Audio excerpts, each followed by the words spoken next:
Zidane Tribal's arrival as the main protagonist of Final Fantasy IX represented something of a shift for the franchise.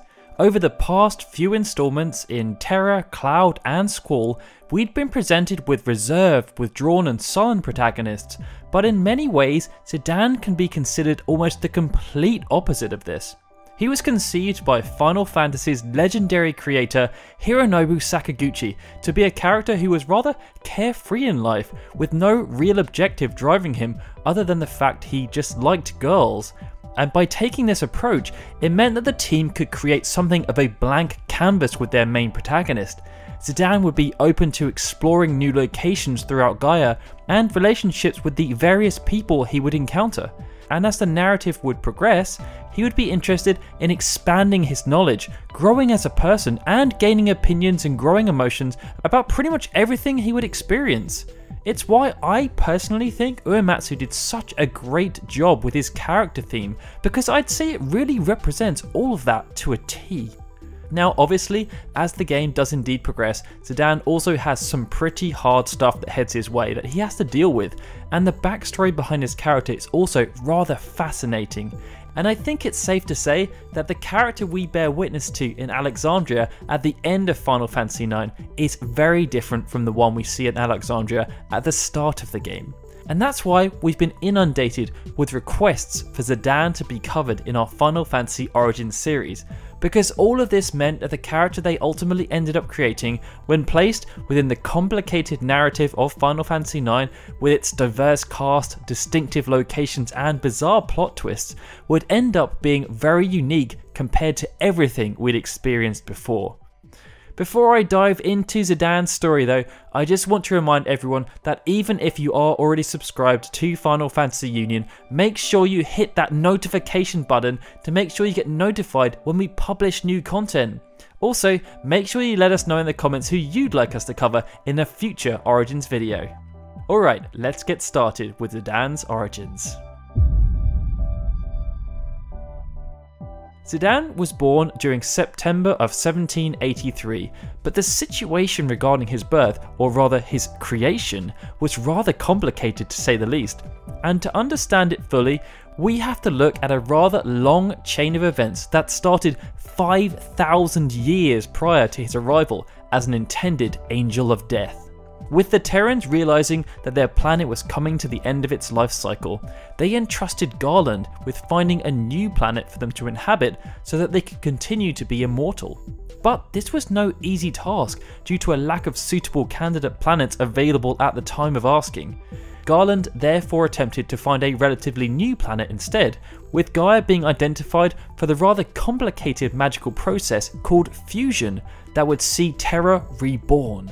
But Gaia's crystal lacked the required purity, and the process ultimately failed with catastrophic consequences. The two planets ended up being partially melded together, with parts of Terra, like Ibsen's castle, being moved to Gaia's surface in a warped state, while the rest of the planet ended up inside Gaia. Terra's moon also ended up orbiting this new planetary mesh alongside Gaia's, with each moon taking the colour of its parent planet's crystal. To try and undo the damage caused, and to try and enact a new plan, Garland transported the Ether Tree to Gaia, but the recovery process was very slow. However, with progress being made after a few millennia, Garland then set out to manipulate Gaia's soul cycle by creating the Soul Divider. It would prevent Gaian souls from returning to their crystal, replacing them instead with Terran souls, thus weakening the Gaian crystal, making it ripe for a repeat of the fusion process, as their souls would then become aligned. With the Gaian souls now being refused back to the crystal and becoming restless, Garland therefore chose to expel them back across the planet as mist. It led to the appearance of monsters, and those who ended up breathing the mist in would have their emotions negatively manipulated. This led to an increase in conflicts and larger wars, something which started to speed up the soul cycle. That was until Gaians started to understand and manipulate the mist for their own gains. Garland therefore came up with a new plan to manipulate events, the creation of a genome who would be sent to Gaia to incite war and destruction. This genome will be dubbed the Angel of Death and was named Kuja. But he was defective. Although he was fantastic at inciting war, he experienced limited emotional development and was essentially a child in a man's body, complete with a rather classic strong will. Garland therefore believed that because of these emotional limitations, he would never be able to enter trance on his own, ultimately placing a limit on how much destruction he could actually cause, as he'd only be able to manipulate events as opposed to leading the destruction. Unbeknownst to Kuja, Garland therefore decided to place a limit on his life and allowed him to go about the task of inciting the Gaians as he set about creating a second, improved Angel of Death. This new genome would be created as a child, able to learn and grow so that it could develop the complex emotions required to enter trance. But upon its creation, Kuja, who had essentially only developed emotionally to the point where he was the equivalent of a 6 to 7-year-old boy, was extremely threatened by the arrival of this younger sibling, especially as he was to become more powerful. And with Garland choosing to avert more of his time to helping this new model develop during its formative years, Kuja chose to retaliate out of jealousy, kidnapping the young genome and abandoning it on Gaia when it was only 4 years old. Fortunately, a man named Baku stumbled upon this abandoned child, and despite it having a tail and not even remembering its name, Baku decided to take the child in and raise him as his own, choosing to name him Zidane as he was never given one by Garland, at least to his recognition. Over the next 9 years, Zidane would come to fully embrace the ways of Baku's Tantalus Theatre Troupe, which would include becoming a proficient actor while also mastering their true trade of thievery. But he would eventually want to learn more about himself and his origins. He therefore sought time away from Tantalus, but despite scouring the globe and meeting individuals like Freya Crescent, he just didn't find what he was looking for and ended up returning to Tantalus, as that's where he felt his heart belonged. And despite the time away, it didn't take Zidane too long to get back to business, and some months later he set about raiding a mansion in Trino which belonged to the king. After completing his raid, Zidane was confronted by Amarant, who was working as a bodyguard, but instead of being successfully detained, Zidane managed to convince the rest of the castle's security forces that Amarant was actually the real burglar, and as a result, Amarant became a wanted man, while Zidane escaped scot-free. 2 years later, Cid Fabul IX, who was regent of Limblum, having become suspicious of Queen Bran's increasingly odd behaviour, ordered the Tantalus Group to kidnap Princess Garnet during their performance of I Want to Be Your Canary.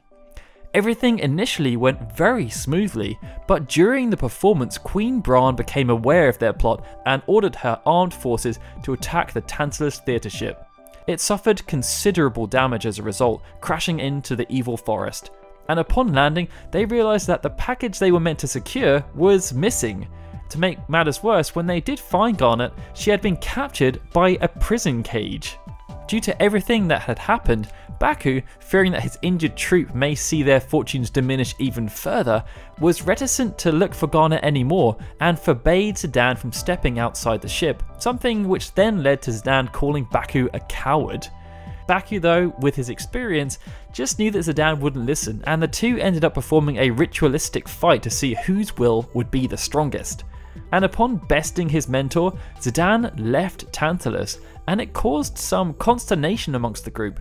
Although Blank was still attempting to offer Zidane some help and assistance, he tried to show that he was angered by what had happened, suggesting that he didn't ever want to see Zidane again because of his decision.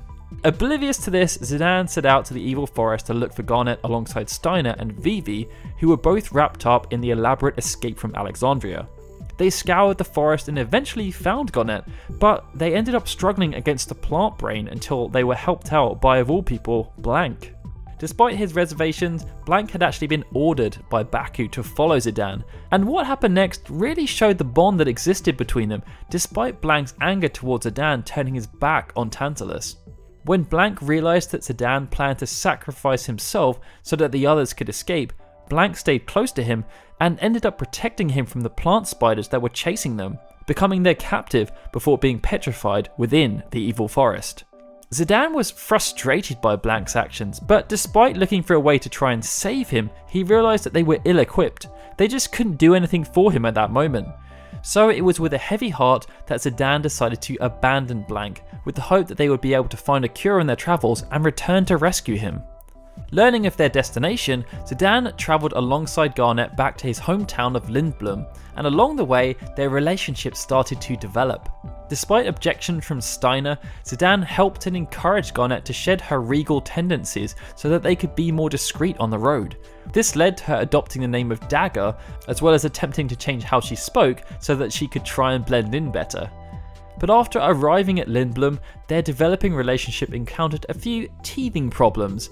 Always the ladies' man, Zidane tried to woo numerous women as he wandered around the city, and when he was able to see Garnet again, he couldn't resist the opportunity to try and use his charm on her. After all, she was a very attractive young lady, and he wanted to try and add her to his list of conquests. The problem was that he accidentally confused her with another girl called Lillian, which didn't amuse Garnet in the slightest. To try and save face, Zidane boasted that if he were to win the upcoming Festival of the Hunt, that they should go on a date. He hoped that she'd feel as though he'd be winning it for her, and his gamble worked as she reluctantly agreed to the deal. Zidane then fought valiantly in the hunt, but after learning that Bermesia was under attack from an unknown enemy, he wasn't able to cash in on his deal, as he instead vowed to go to the aid of the Bermesian people alongside Freya, who was in Lindblom having taken part in the hunt herself. Garnet also volunteered to go, if only so that she could try and talk some sense into her mother, who they believed was behind the conflict, but Zidane was adamant that she shouldn't be subjected to the perils and horrors of war. For his troubles, Zidane was outfoxed by Garnet. She drugged everyone apart from Steiner using sleeping weed, and upon wakening, Zidane surmised that she may be intending to head to Bermesia, which hastened them to leave as quickly as possible. When they arrived in Bermesia, the city was in a dire state.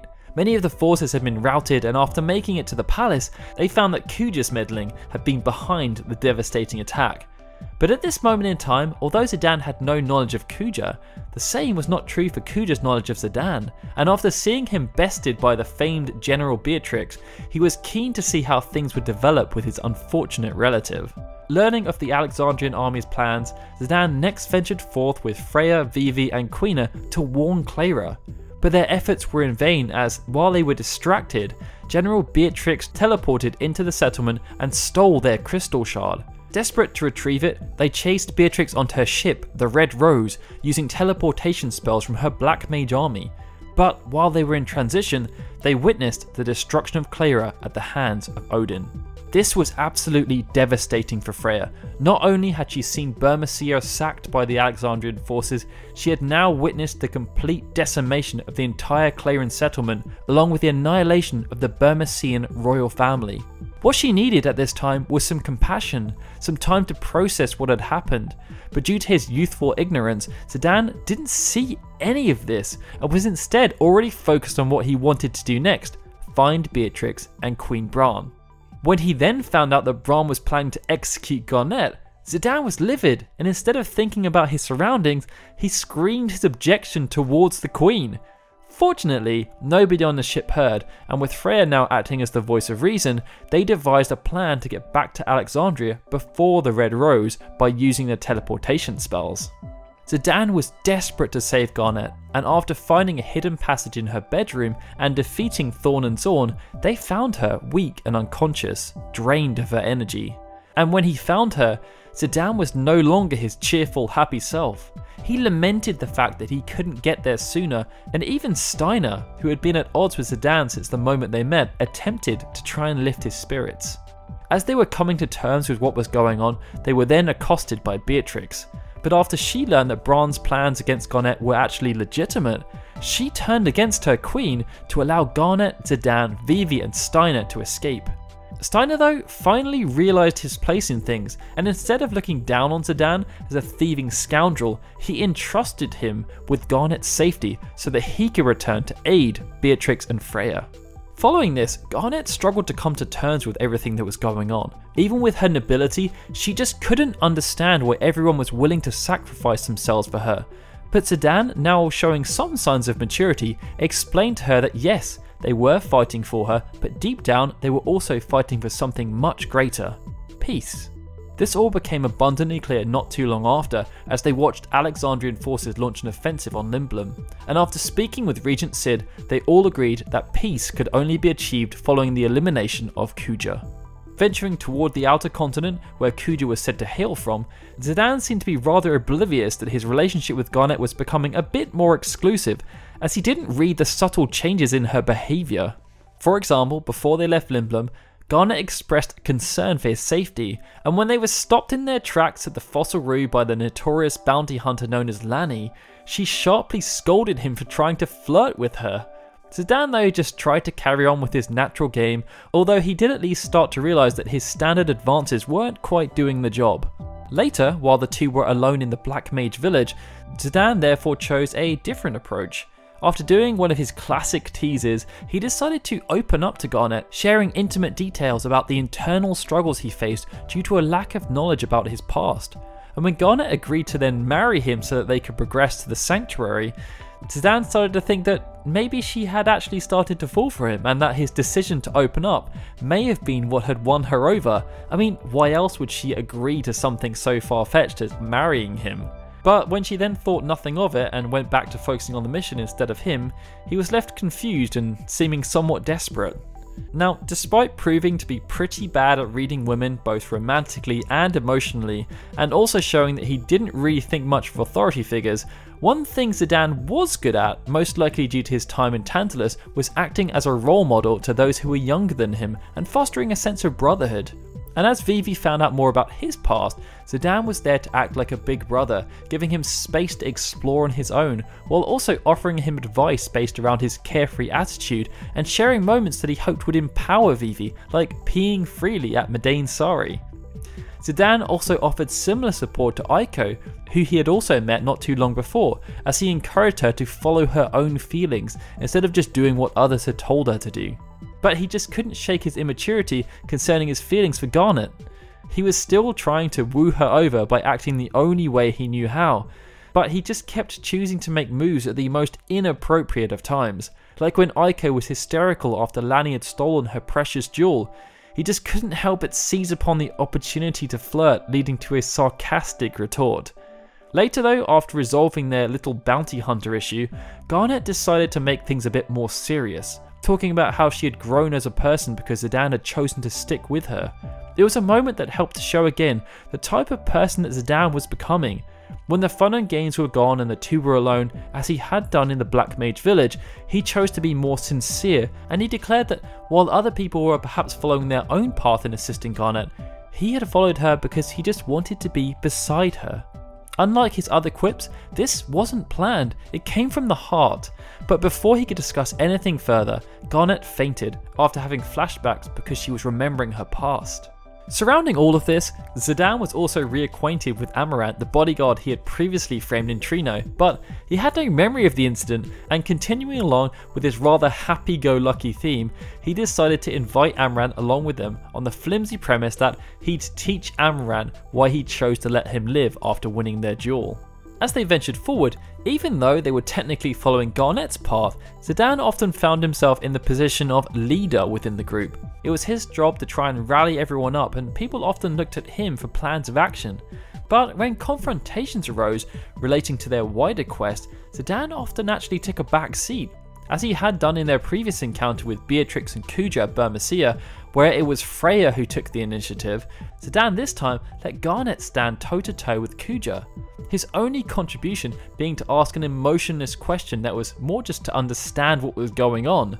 This was in stark contrast to the other members who were angered, upset and brave in their stance against Kuja, asking rhetorical questions in the heat of the moment due to how he had affected them personally. And this all served to show that Zidane was still developing emotionally, as in his fight against Kuja, he had no actual investment other than the fact he was following Garnet. The conflict didn't affect him personally. And as we had seen previously, when moments arose for him to show different emotions such as compassion, empathy or remorse, Zidane had often behaved in a rather oblivious manner. He often didn't know what to do in these situations, so instead just focused on something else. With Freya, he ignored her pain, and with Eiko he tried, but failed to grasp how distressed she was at the loss of her village's jewel. Things had been different when they affected his relationship with Garnet, but as shown by what happened next, he still lacked any empathy for things that affected her that didn't revolve around him. Following the Battle of the Ether Tree, Queen Bran perished at the hands of Kuja and a possessed Bahamut. And in the aftermath, Zidane revealed that he wanted her to die and was happy that she had received her comeuppance. But when he saw Garnet crying at the loss of her mother, he was unsure how he should feel. He thought about crying himself, but he just didn't understand why. And even when they returned to Alexandria, while others were looking to move on, Zidane just couldn't stop thinking about what had happened, even when in the company of his family. His relationship with Garnet was pushing him to develop in ways he just wasn't used to, and he was still maturing, something which Marcus and Blank concluded was the reason behind his sullen nature. Eventually, Zidane realised that he was feeling down because he couldn't deal with Garnet being taken away from him due to the events that had occurred. Even though they were from different worlds, they had been forced together due to circumstance, but that same circumstance had snapped them back to reality, as Garnet was soon to become the queen and could no longer enjoy the company of such riffraff. But instead of dealing with his raging emotions, Zidane decided to run away and begged Baku to let him rejoin Tantalus, something which he rejected when he realised that Zidane just needed a push to try and embrace his feelings. However, even with Baku making this rather blatant gesture, it was actually Vivi who forced Zidane's hand and suggested that they plan a visit to see Garnet. Inside the castle grounds, Freya was extremely angry that Zidane had chosen to be, well, rather pathetic about the whole situation. He hadn't even attempted to see Garnet, and he also hadn't tried to find out more information about how he could protect her from future aggression. It was clear that the previous events at Alexandria Castle were still playing on his mind, and Zidane attempted to defend his inaction by saying that there was nothing he could do against Kuja, and by showing apathy around his overall importance, we got to see a completely new side to Zidane. Up until now, he had been almost constantly upbeat and enthusiastic, but the pep that he had housed for years and years had been sapped out of him. He had been defeated by, of all things, his feelings for a girl. Even when he therefore did get to see Garnet again, he was so absorbed by what he thought she was feeling and how he thought she should act, that he refused to even talk to her as, well, what was the point?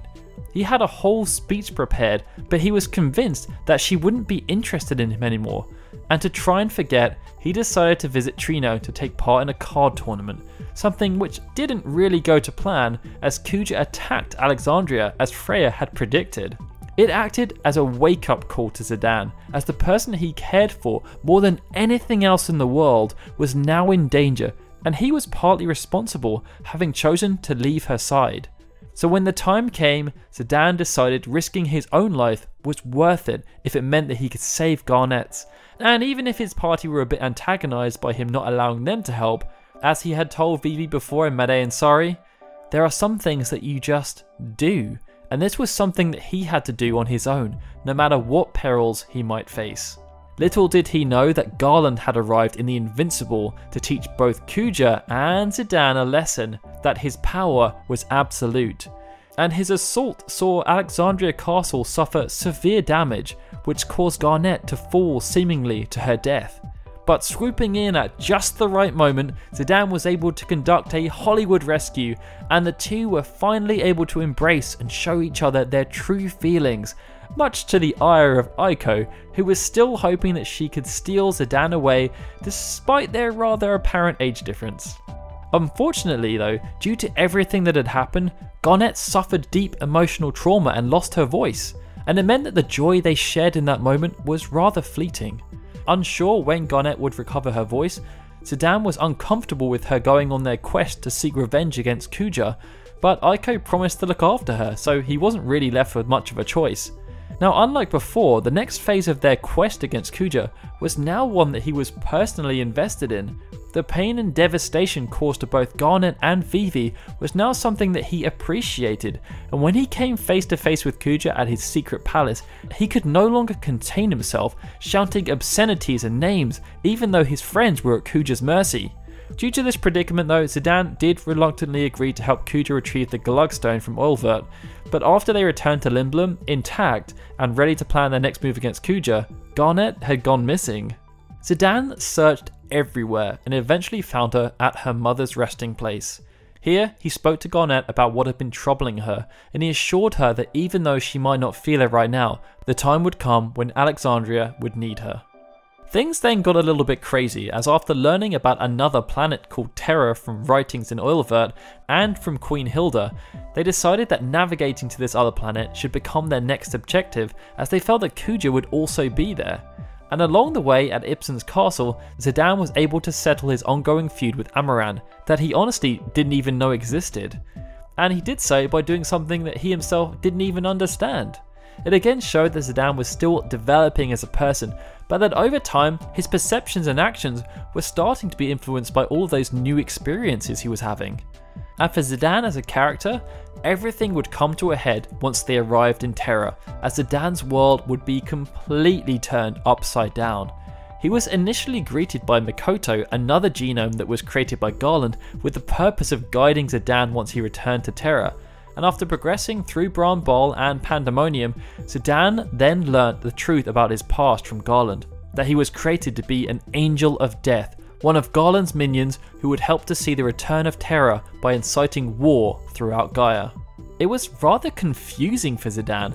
He had obviously grown up with the people of Gaia and had bonded with them, be it through his upbringing with Tantalus or his recent quest around the world. He therefore couldn't see them as his enemy. But Garland explained that his place was to live amongst the stars for all eternity, and that if he wanted to fulfill his destiny, he would have to forsake his past. It was a notion that Zidane vehemently rejected.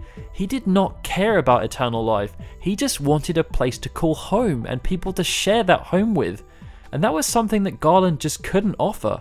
He therefore vowed to become Gaia's Angel of Death, to fight against Garland, something which didn't sit too well, and so, with his supreme power, Garland decided that he would simply need to remove Zidane's soul, and regrettably turn him into a regular genome. Following their confrontation, Zidane was rather jaded and conflicted. He realised that it was only by dumb luck that he would end up being his ally's companion as opposed to their enemy, and he therefore felt that he was undeserving of the friendship and support that his team offered. So when they came to rescue him, he pushed them away as he didn't want to cause them any more trouble. But after an impassioned speech from Garnet, each member of the team vowed to stick with Zidane, to support him in times of need and protect him from any perils that he may face, as he had done for them throughout their journey. And this applied to even Steiner and Amarant. And with his friends therefore behind him, Zidane squared off against Garland. Seizing upon this opportunity, Kuja also attacked, using souls stored within the Invincible to unlock his transform. With this newfound power, he was able to defeat everyone, but while gloating, Garland chose to inform him that his life was only temporary. It sent Kuja into a fit of rage, and he set about the destruction of Terra in retaliation. To try and counteract this destruction, Zidane resolved to save the genomes who had resided in Terra, and Garnet chose to aid him in this task. It meant that the two were actually alone for the first time in a while, and Zidane chose this opportunity to do something that didn't come naturally to him. He thanked Garnet for coming to his rescue and not giving up on him. After escaping Terra unscathed, they surmised that Kuja's next target would have to be Gaia, and so the path to the final showdown began as they entered Memoria. And with Garland's help, they made it to the Crystal World, where Zidane confronted his brother, Kuja, and this time he was able to defeat him. But as a parting gesture, Kuja used Ultima, which transported everyone to the Hill of Despair, where Necron, the Harbinger of Death, resided. Necron explained that Kuja was driven by fear, and that because of his actions, it proved that fear always led to the path of destruction. Based on this, Necron concluded that it would be best for the world to be destroyed, so that there was no life and no crystal to give life. Zidane though vowed to overcome his fear. Even if he was born to die, he wanted to make sure that his memories would live on in the next generation, and with that as his motivation, he was able to rise to the challenge and defeat Necron alongside his allies. Seeing that his efforts of destruction were in vain, Kuja, as a final act, decided to teleport everyone out of the Hill of Despair and save them. And after learning that he was still alive, Zidane vowed to rescue him from the depths of the Ether Tree. Zidane knew that it may well be a suicide mission, but he knew that saving him was the right thing to do. From his time on Terra, he appreciated that this wasn't who Kuja really was. He was a product of his environment. Even though he had been a villain throughout his entire life, by turning out differently, Zidane had proved to himself that it didn't have to be that way. Kuja wasn't inherently evil.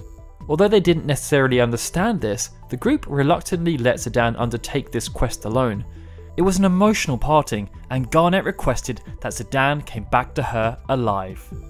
And after ensuring that Kuja's memory would live on, that's exactly what he did in classic Zidane style, because he wanted to come home to her.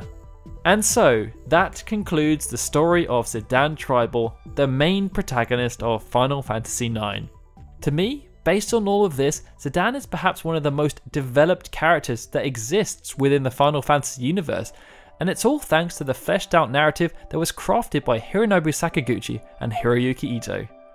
They wanted to tell the story of a wide-eyed boy who was essentially ignorant to the world and the deeper layers that existed throughout it. And as I've tried to show in this video, they used this to great effect to show the richness of emotion that can develop once you open yourself up to the possibilities that exist throughout different types of relationships. Whether it's more a relationship based on friendship, mentorship, or the more traditional romantic relationship, they were able to showcase how these different interactions can manifest and change someone over time. For sure, there are definitely hiccups along the way, but as I said at the beginning of the video, the Zidane we see at the end of the game in Alexandria is almost unrecognizable from the one we saw at the beginning of the game in Alexandria. But yeah, with that small analysis out of the way, this marks the end of this Origins video.